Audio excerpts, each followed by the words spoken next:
হে পৰম শ্ৰদ্ধাভাজন নাম ধৰ্মী ৰাইজ, যদি নাৰীয়ে শুদ্ধ মনে স্বামীক ধৰি ৰাখে, তেতিয়া স্বামীৰ কি হয়? এই ওপৰত হৈ থকা দাদাজনে কব।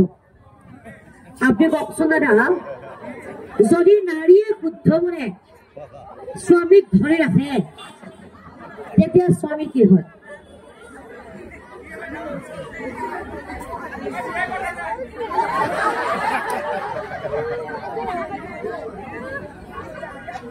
কথা পাতি আছো ৰে,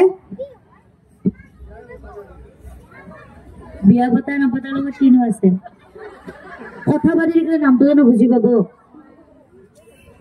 কথা নাপাতিব, আৰু যদি কথা পাতা মানে বাহিৰত গৈ কথা পাতক।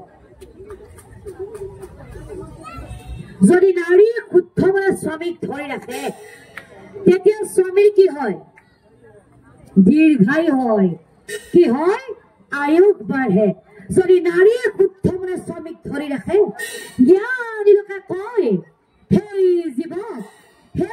যুৱক, জমে সহজে কাঢ়ি নিব নোৱাৰে।